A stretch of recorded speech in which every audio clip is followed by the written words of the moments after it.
for joining. Just to let you know, a few house things. It is going to be a recorded session, but I only send out the audio, so none of your faces are going to be on screen or anything like that. But if there is anything, like I said, it's really important for those of you who missed that, it's really important you look after yourself. So if at any point anything is too triggering, please take yourself off. There are loads of support places that you can access. If you go to Time to Change website, there's a whole list of signposting agencies. And obviously, if you have access to your employee assistance program, then please do look at that. So the format is, today's session is very much about, as you know, about Black Lives Matter. And the reason why I've put that there is because obviously it's something to talk about, something important, but it's also something important to me because, as you can see, I am a person of color.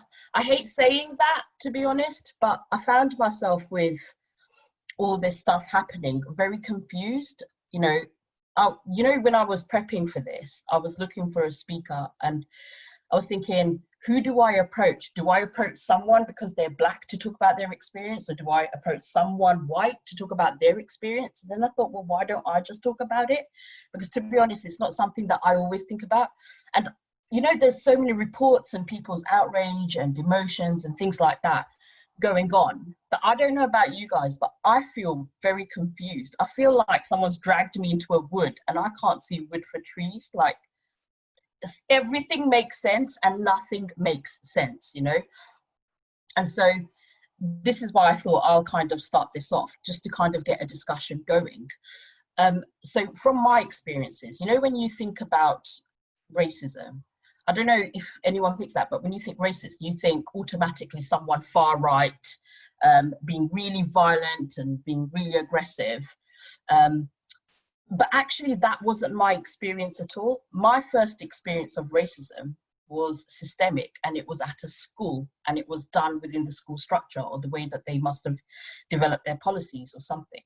So just to kind of put it in context, I don't come from like the happiest of childhood, but I was one of the lucky kids because basically at school, my teachers were amazing. Like, they really encouraged. I went to a very diverse school, both primary, junior and high school, very diverse in the sense that there was no concept of majority or minority. It was like a balanced group. And so I found myself being encouraged. Like, if I had a real aptitude for reading, so my teachers would encourage me to go to the library. Like, they'd give me sessions out of my English session to be able to go to the library and get books out and stuff like that. Like, it never occurred to me that anyone could ever treat me differently because of my ethnicity. It never occurred to me. I felt like I could win the world over. No matter what happens, I've got this. Like, it just never even occurred to me that this skin would ever impact on anyone's decision or anything to do with my life. But then, because of personal circumstances, when I was about 16, so this was my GCSE final year. GCSEs, as you know, we do them around May, June, July. In January of that year, my parents decided to move to Southend-on-Sea in a place called Westcliff. And this was a few years ago, a couple of decades ago, as it happens. But it just goes to show my age. It was a very different setting. It was done really rushed. My teachers were all worried about how it would impact on my GCSEs. I was an A-star student. I was doing really well. But my parents were adamant that that's what we needed to do.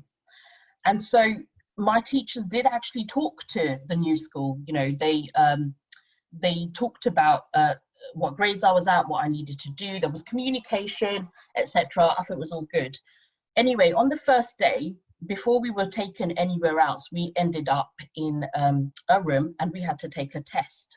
Now, bearing in mind that I had my GCSEs a few months later, it's already stressful because it's a completely different syllabus change. Wasn't decided if my coursework, which I'd already completed, would go through. It was quite frightening anyway. So anyway, you get the test. And this is the test, no joke. Roger had a red hat. Billy had a blue hat. Roger red hat, Billy blue hat. Jennifer yellow hat. Jennifer had a twin, Johnny yellow hat. The questions were, what color is Jennifer's hat? What color is Roger's hat? Do you remember those books back in primary school days? Roger red hat, Billy blue hat, Percy green hat. I don't know why Percy had a green hat. Why didn't Percy have a purple hat? But that's another thing to think about. Even now, I can feel this strange feeling coming over me. It's so hard to describe. It's this really a stranger feeling, like coming over, like, why am I doing this test? Like, do they think I'm sick or something? Like, they know because my teacher told me that my year of head from my old school spoke to the year of head in the new school. Why was I getting this test? And I felt, even now thinking about it, I felt, whoa, like, that's really weird. And then I had this fear come up, like, oh my goodness, like, if they're going to use this to define our sets, like, I'm a set 1 student, what if they put me like set 7? To me, that is like the ultimate shame. And I'm not saying that there is shame attached to it, but you've got to remember that I worked hard to get into those sets, to then be in that. And then, I don't know if you recall this or not, but back then when we did GCSEs, if you were put in a set, it determined what paper you took. So if you were in set 1 and 2, you took higher paper. If you were in set 3 and 4, you took intermediate. But it meant that it put a block on the grades that you could achieve. I definitely didn't want to be on an intermediate, let alone a lower paper.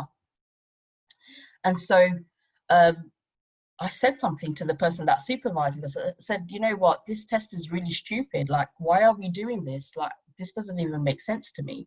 So I got taken straight to the head, and, you know, long conversation short, seemed to be a bit of a troublemaker. And that kind of followed me into that new school, bearing in mind that I was a top achiever in my last school. I was always encouraged. I thrived despite the background that I come from.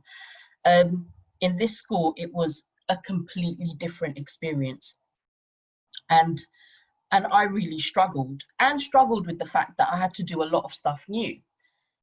I don't think they paid much attention to me, because what's the point of investing in me? Because I'm there for 2-3 more months and then I'm out.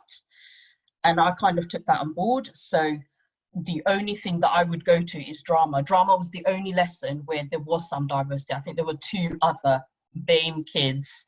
And also our teacher, a drama teacher, was fantastic in the new school. Like, she would really encourage you. And I thrived in that particular segment. I thrived. And so what I would do is start to play truant.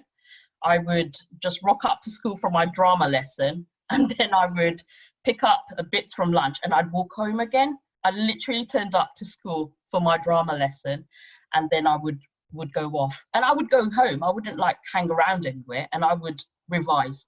I was better off doing it on my own than going anywhere else. And the thing is, they obviously picked up on it. They phoned home. Now, the thing is, my parents don't speak English very well or at all. So naturally, they had to speak to me to get to them, which was an advantage, I'm not going to lie, because I just told them what I wanted to do. But basically, I did not go back to school when they told me to go back to school. They then called me in and said that I had to drop stuff like drama just so that I can focus on all the other subjects, even though my grades hadn't dipped massively. No talking to my parents at all, no consultation. They knew that my parents didn't speak English. So I don't know if that was the reason why, but they just didn't even acknowledge them in this conversation. It was just between me and the school, and the fact that they were going to drop the one thing that kept me going. I fought against it, and I just turned up to drama lesson, whether they said I shouldn't or shouldn't. And it cracked on like that, and I did my GCSEs. Did I get my A stars? No. Where I was supposed to get A stars, I got A's. And where I was supposed to get A's, I got B's and some C's. They weren't my mock grades, but they are what they are, you know? And that was the time when I realized, when I had this real sense of actually just being who I am, something I absolutely have no control over. can go against me. And the fact that I had to work double hard just to even get an inch. The fact that when I went to college, I made more of an effort. I mean, I've always been quite a quiet, shy child, but my friendship groups were predominantly white because it wasn't a particularly diverse area at the time. And they had their own, you know, things that they did, and a certain culture and a way to be. And I wasn't allowed, like, I didn't have my first McDonald's until I was about 17. I didn't go to the cinema for the first time until I was, what, 17, 18. And did my parents know about this? No, they didn't. I did a lot of stuff my parents did not know about. I hope they're not listening to this webcast later. But basically, I started to lead like a second life.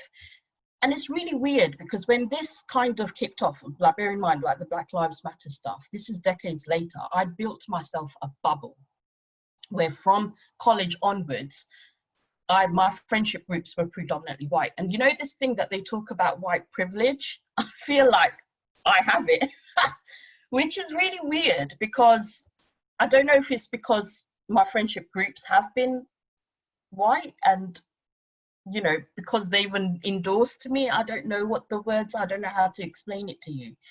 But I felt included, and I accepted that. I accepted that wholeheartedly because I haven't always felt included.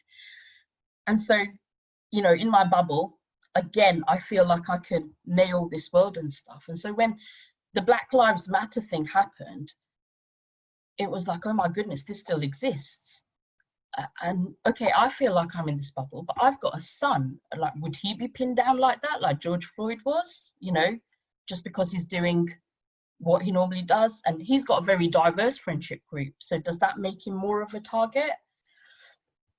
And these kind of fears started to come around. And then I felt like I'm not even equipped to even deal with that because I've felt so immune to it all because of my white privilege, you know? It was a really weird space about how it was kind of pulling me out. I mean, don't get me wrong, like, I've experienced racism out there on the stuff, but you know, when someone's shouting at you, you can shout it back, like, oh, go, you know, take a boat back home. And I'm like, what, a boat back to Southend? You know, that's stupid, you know? Or, you know, I've had this, and this is quite ironic. So I was going to a meeting, I was on a bus, sat there, and then there's two guys came up and said, "Oi," and apologies for the language used, but I'm just going to be straight up with it. "Oi, Paki, get into my bed." I'm like, what? That doesn't even make sense to me because A, I'm not Pakistani. B, if you're disgusted by me, why do you want to bed me?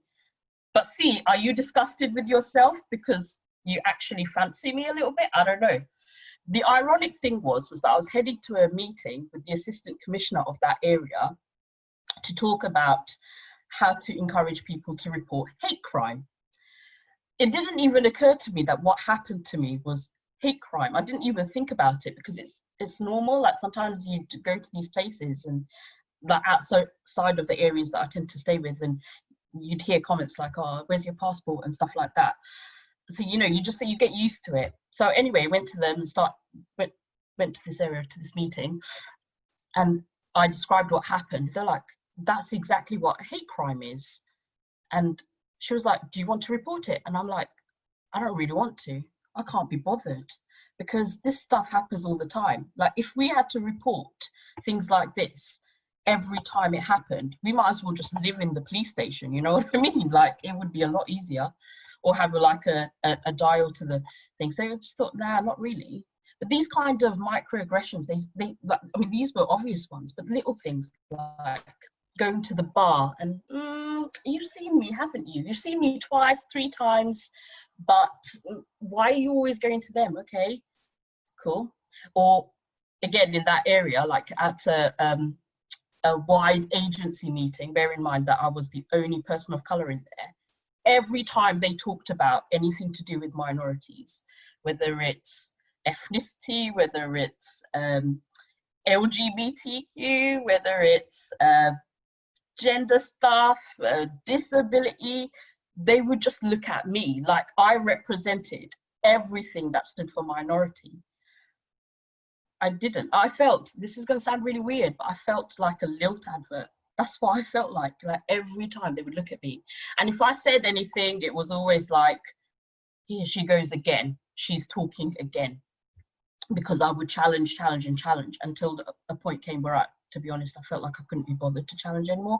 Just wanted to go home now. And it was weird because after some thingy, they amazingly appointed a Black commissioner for the area. So of course, when he joined, that was the first time that I'd seen him. And the first thought was, thank God there is someone else to take the heat. I am not going to be the only person having to answer for it. And this is the thing, it's all in there. And that's what brings the anger out. And sometimes I mean, I can only speak for myself. I just want to be treated fairly. But then there's this flip side where, wherever there's anger, there's always this feeling of defensiveness, isn't there? You notice that even in your one-to-ones and stuff. And so the terms like white privilege and white fragility, they're not meant to be racist terms. They're meant to describe what happens for people who might have privilege. And the whole point of having privilege is that you don't notice these things because you don't experience it. And it's not just white privilege. If, for example, you're slimmer than another, then you might have thin privilege. If you're prettier or more handsome, or you've got an excellent body, or this or that or the other, you might have privileges over others. If you have height, you have privilege over the short person. Do you see where I mean? So, we all have certain privileges, and we all perhaps are at a disadvantage as well, just because we're also unique in every way. And so this white privilege and white fragility thing worried me a little bit, because I started to feel very protective over my friendship groups. My friends are the most decent people you would ever meet, and they try hard. And I'm not saying that they get it right all the time, they don't, but they try hard, they work hard towards it, they're open to these kind of conversations. They're not what people would paint out to be, oh, you don't think you're racist, but actually you are. They're not like that at all. And so it's that feeling of guilt. Am I doing the dirty by going on one side and feeling protective over one group, but equally, am I losing my voice, or am I going to lose them? And it's a really weird place to be, and actually, where does that leave me? So in the workplace, this is what we've started doing, a group of us, a mixed group of us within our workplace wellbeing at Mind. We've just created a Zoom group, and we kind of talk about things. And we've noticed that, since the George Floyd thing has happened, everyone's gone into this, let's do mode. We need to be seen to be doing more. We have to do this, we have to do that, we have to look at our policies, blah, blah, blah. But the reality is no one's really stopped to reflect about where they're actually at and why things are happening as they are. Everyone is so worried about getting it wrong or having the finger pointed to them that actually they haven't got the capacity, I don't know if that's the right word to use, but the capacity to actually just sit there and reflect, actually, how much hand and contribution do I have in it? Growing up, despite describing all this to you, the fact is that I've grown up in a system where my preferences are pro-white. They are. I feel that shit. It's not even shame. I don't know what I'm trying to say here, but it is. It is look at dating behavior. Okay, I looked at that. I started to look at every little thing, as you do when you're trying to be mindful and really conscious. And I noticed that, how with dates, you just swipe left and left. I found I swiped more for white blokes than I did for Black guys or Asian guys or basically people of color guys, I did that more. And I thought to myself, is it because I just prefer white guys, or is it because that's what I've been exposed to? I started to question all my choices and stuff. And it comes across everywhere. Does that make me a bad person? No, I don't think so. Does that make me a racist? I don't think so either. That's just how I've become. And this quote, I think Einstein said it, no problem can be solved from the same level of consciousness that created it. And it got me thinking, the only way that we can kind of untangle this mess is one by one. If every single one of us just tried to reach one person, then actually we would make more impact. And this is my personal feeling. This is not anything to do with trying to change your mind or anything like that, or what's right or wrong out there. But it would have more impact than the complete outrage out there, you know, the defensiveness, the anger, all these the fear, all these overwhelming emotions coming out. What if I was just honest with myself? And every time I did that, this thing about change won't happen on the same level of consciousness. We have to raise it. So how do I raise my consciousness? Every time I do something, so let's just say this is a workplace thing, so workplace activities or deliverables. Why have I come to this particular choice? Why have I come to this particular decision? Have I really thought about everything? And also, is there something that I'm taking for granted here because it works for me and it seems natural? Or is there something that actually I have taken for granted and I need to rethink, you know? And it's not the most articulate or well thought out like questions, but it's a way of holding myself to account to try and raise that consciousness, okay? And then ultimately, the second quote that I've really taken to is become the change you want to see. It's very easy to point the finger at people, but when you point the finger at people, 3 fingers are pointing right back at you. So actually, what's my responsibility? How do I bring about that change? And then if others emulate that, then great. But I can only influence and control myself. So that's kind of where I'm at with it. And actually that's really helped. I've got some control. I can do something within my world, you know? And this is why I thought, you know what, forget finding a speaker. I'll come and talk, I don't know, for the benefit or the hindrance for you guys, but here I am today. So anyway, that's me. I haven't seen any questions on chat, but I would like to ask you to think about stuff honestly too. The breakout rooms, by the way, are confidential, so they're not part of the recorded session. But I do ask people to summarize. So obviously summarize whatever feels comfortable, because that summary is recorded and it will be sent out to people. And at some point I want to put all of these webcasts on a central point. But basically the questions I want to ask are, I'm just going to find my share screen. Yeah.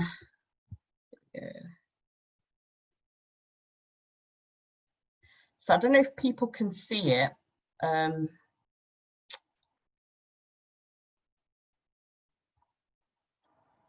Can people see the screen? Like, yeah? Okay.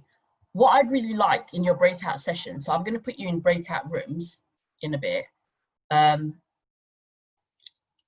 in your breakout rooms, I'd like you to think about how the movement has impacted on you. Now, it's not about looking at the rights or wrongs of the world, or this should be done or that should be done, because the reality is we could discuss that until, you know, literally we can't. So this is more about you. How has it impacted on you? Okay. And then the second question is, how has it impacted on those around you, such as your family, friends, colleagues, workplace, local community? Because people will have their own ideas and theories.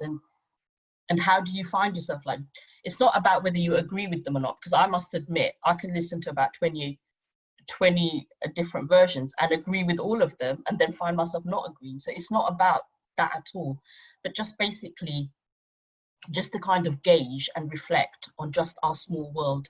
So reflecting on what's going on for you, how it's impacted on you, and how it's impacted on people around you. So please, please, please note them down, because these particular slides don't actually go into the breakout rooms. So you do need to think about it, but you don't have to restrict yourself to that. If anything else comes up related to this, then feel free to discuss. Okay, and I'm just going to put you onto a breakout room. All you need to do is accept, and then when the time finishes, which will be in the next 15 minutes, it would end, it will give you a minute to finish your discussions, and then it will bring you back into the main room. So does that sound okay? Yeah? Coolio. Now I just need to do breakout.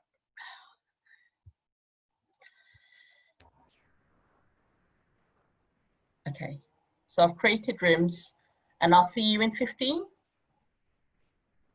Great.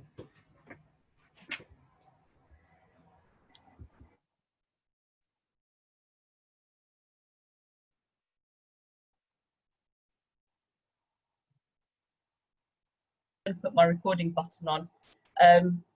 So how are people? Did anyone want to talk about what they discussed in their group? Go for it. Who's going to go first? I don't first, Runa, on breakout group 3. So we, by the way, it was amazing what you just spoke about, your own story, Runa. Thanks for explaining that. It was really powerful. I do have a question later if there's time, but I'll go through what we discussed in our group. So some of the things we were talking about were like empathizing and how to empathize with people who've experienced this. So from the BAME community, obviously we don't know as white people what it's like to go through that, but I think we need to be willing to listen and feel how uncomfortable it is, because it's very easy to hear people's uncomfortable stories and dismiss it or say, oh yeah, but everyone's got problems and blah, blah, blah, and all this white lives matter too nonsense. So I think we need to be able to listen to how uncomfortable it is for them, because we won't even know how to experience that anyway. So that's the least we can do, and then try and understand it from their perspective. So that's really important. We don't always know what to say sometimes, but I think like with mental health, it's better to say something than nothing, and to say we're not quite sure what to say, but we want to try and understand it.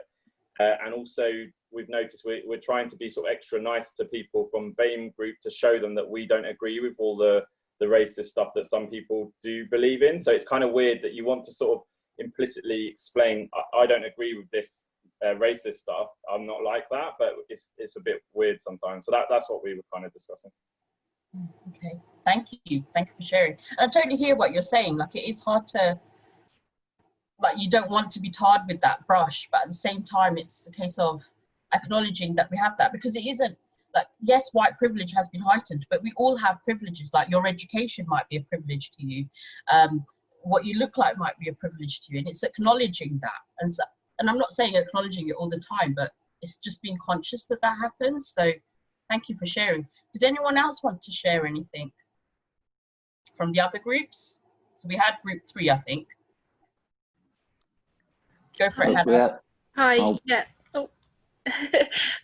So yeah, I've got some bits from group 1 that we discussed. We started by thinking about the first question, how it impacts us personally, and I explained that I had a difficult situation a couple of weeks ago where an acquaintance on Facebook had put the classic "Don't all lives matter" thing, and had quite a few responses agreeing, and I felt compelled to take action and try to politely explain how that wasn't really getting the point of it and that sort of thing, only to have some pretty negative responses from that. And I think that impacted on my mental health, to receive some negative feedback and some quite personal, rude comments back, which I think partly makes you question what you can do as a single person, but also sort of feeling that guilt of, well, why do I feel bad? Because I'm not the one going through these traumatic experiences that a lot of people are going through, and so wrestling sort of with that as well. And we spoke about the difficulty of physically seeing the headlines and the videos that are circulating of these people that are being sort of targeted by the police, and how there seems to be a really low value of life, which is quite horrible to see. And then we also spoke about how we need to sort of accept that the past has happened, without getting necessarily bogged down in that white guilt sort of a feeling as it can be damaging and take away from the movement itself. So how we can go forward by making small changes in our personal lives to hopefully slowly improve things, and that it was something that was going to take a really long time. Yeah, no, that sounds very, and it's weird because what you've described, a lot of people are experiencing that, aren't they, with the All Lives Matter thing. I think sometimes the Black Lives Matter was just cut short too quick. It should have been called Black Lives Matters too, because all lives do matter. Yes, that's the point. But in that, some lives seem to matter more than others, and actually Black Lives Matters too, you know? And that I think makes sense. So it's weird how this small word could have made such a big impact. And I suppose, you know, it's interesting when you were saying that thing about why do I feel bad and, you know, I'm not going through that trauma. But the reality is, you know, we all talk about empathy, but what does empathy actually mean? Empathy means to be able to walk in someone's shoe. And it's to not just acknowledge, but even almost feel some of the pain that they're feeling, you know? That's how it works, right? And when you feel that, you're more moved to doing something about it because it feels uncomfortable and it's not cool. Like, it opens up realizations in you. I'm not saying that you should do it to the point that you're triggered, and it's impacting on your mental health, but that's what empathy is. It's understanding, but more than understanding, I'm not saying that you're going to know exactly, like, and this is just generally across the board, but it's being open to that feeling, that pain, or the guilt, or the shame, or whatever it is. So no, thank you for sharing. Third group, you know who you are if you're nominated. Hello, Lizzie. You're on mute, by the way. Okay, so we didn't really nominate. So Rihanna, I don't know if you want to feedback, otherwise I will. I don't mind. Or David, or was it Alex? So, well, I'll say one sentence if that's all right, and then hand over to you. Is that yeah. Okay? Well, I just want to say, so one of the things we talked about was the need to educate children in schools so that equality and diversity is normalised rather than like a them and us, or like the other kind of perspective, and try and kind of cut off those microaggressions and at the start, so that isn't how people approach life. So that was one of the things that we talked about, the importance of really starting in childhood. Yeah. Absolutely, and I think that was born, wasn't it, out of most of us, I think, in the group have experienced that we live in places that are predominantly white. I mean, for me, I've just moved to Seaton. I haven't yet seen anyone of colour at all, which is ridiculous. And yet we've had the whole place plastered with BLM. So someone has very strong feelings about it. There's one young lad in Axminster nearby who shared his story through an interview online, where, you know, he's the nicest chap there is. He said he has to carry a receipt with him everywhere. He's only 19 because he knows he could be stopped and questioned as whether he's taken stuff. He goes out of his way to be very smiley and friendly, because if he doesn't, he thinks people will think he's aggressive. He had banana skins thrown at him on the bus when he was in year 7, but didn't realise the significance of the banana skins. He just thought he was being bullied. And someone used the N-word. Now, it's what we call subtle racism. It's not subtle when you look at that together, but for him, that's his experience, his everyday experience. He has to think about when he goes shopping to Tesco's, not bringing his own bags so that he can't be accused of putting things in his own bags, you know, and it makes me really upset to think that goes on. When we moved here from Surrey, my 4-year-old said, where are all the brown people? It's so boring. And that was her perspective. She'd never noticed colour before that. And the primary school, that series of books you were mentioning has, I think, Ramu and Sita in it. I don't know if you remember that. And apparently some parents complained to the teacher that there were foreign names in their reading books for their children. And I think we just realised that actually, for me as an English teacher, I'm writing a scheme of work now, and I'm actively reintroducing books that we haven't looked at for a while, because of course with this new heritage thing on reading, the books like things like Roll of Thunder, even Of Mice and Men, which of course has crooks in it, was all taken off the curriculum. Well, we're reintroducing, we had that anyway, but I'm really making sure that I'm bringing a lot more examples, Benjamin Zephaniah books and things about otherness. And I think that's what we talked about, that in places where it's predominantly white or all white, it creates this otherness about anyone who's not white. And that seems to be where this subtle racism comes, and it's very ingrained into the families and the attitudes that the children come to school with. So that's, I feel, you know, it is up to us to educate, to find out. It's not enough to be anti-racist, but to be actively looking at how we can change things and challenge things. But it would be very subtle in areas like mine, as I say. Yeah, absolutely. I mean, it can't happen overnight, can it? How can you overturn things that have been going on for what? For like centuries, you know? It can't happen overnight, but it's the willingness to actually do it on a day-to-day, like that's where the real change is going to be. I don't know if you guys have come across a recently released report. So it was by ASFO and Voice for Change. It's called Home Truths, Undoing Racism and Delivering Real Diversity in the Charity Sector. I know it's focused on the charity sector, but actually I've read the report and it is relevant for pretty much every sector, to be fair. But it's a report that contains people's real experiences. So I think about 500 BAME people were questioned online, so it's an online survey, but also in-depth interviews with some of them. It's not the most comfortable reading, I'm not going to lie, but actually maybe we do need to all go into this place of uncomfort now and be open to that and sit with it so that we are able to question things.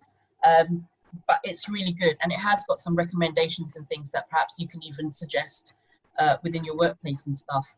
You know, I always find people get confused with things like inclusion and equity and equality and all that kind of stuff. And the way I see it is this: imagine a party, right? You've arranged a party and you want to invite people to dance. That might be inclusion to you, right? But you made the decision to have that party and invite these people to dance this particular dance.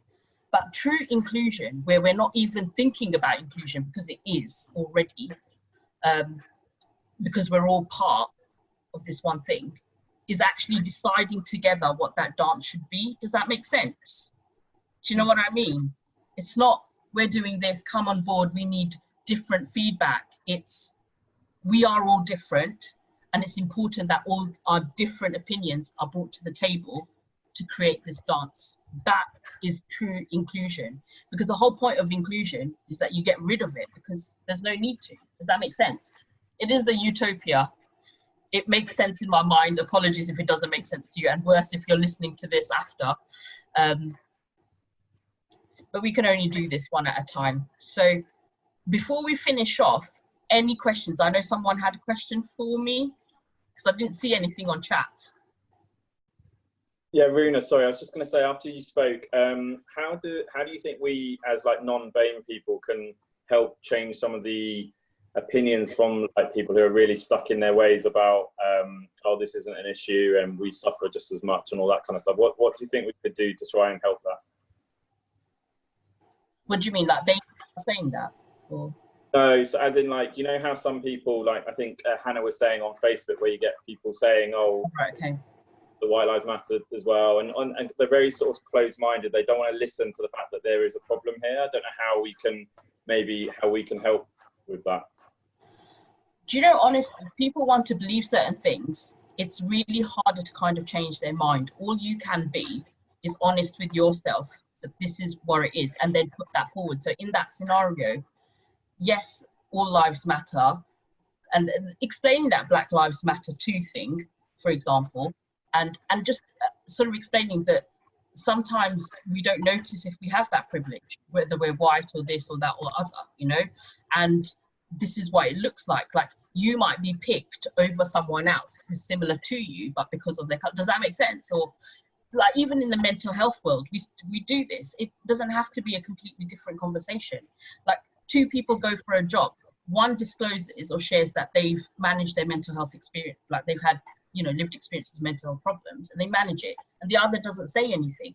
Two equally amazing candidates, but which one is likely to be picked? The one that doesn't say anything. They've got the advantage.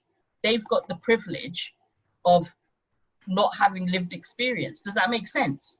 And it's a very similar thing. I think sometimes when we talk about ethnicity and race and stuff like that, it becomes like something else. If you're unsure about something, ask yourself, change it. What would I have said if it was a mental health thing? And then you'll find something that kind of thinks you in. But honestly, it's not your responsibility to change how other people think. They will get to that at some point. It will probably take generations for everyone to think differently. Look how long it's taken for people to think about mental health. And let's be honest, we're still not there, despite the fact that the royal family are talking about it even, So it's not your responsibility to change how other people think, but it is your responsibility to be responsible for your actions and how they might impact. I can't speak for everybody, but for me, if people thought like that thinking, then I know I would thrive in that. I've seen that historically in my life when that happens.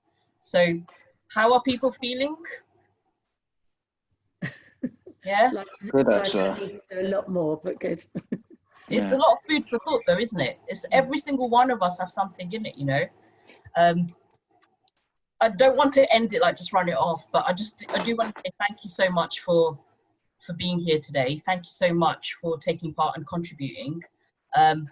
Hopefully gives you something to think about later on. I will email you the links and the audio to this, and just hope you all have an amazing day. Thank you. Before we go, the next webcast, whatever that is, it's going to be next month though, so I'll email that to you. Before we go, can I just say something?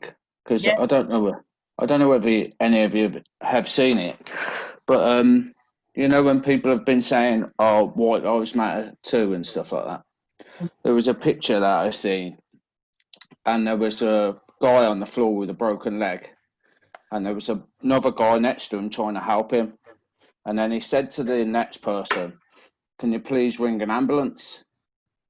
And the person that he was saying that to was like the people that are saying our lives matter too. He said, "Well, my leg hurts, so why should I call an ambulance?" Do you know what I mean? That explains it pretty well to me in my mind. It's like, it's not about you, pal. We're trying to help we're trying to help other people help themselves.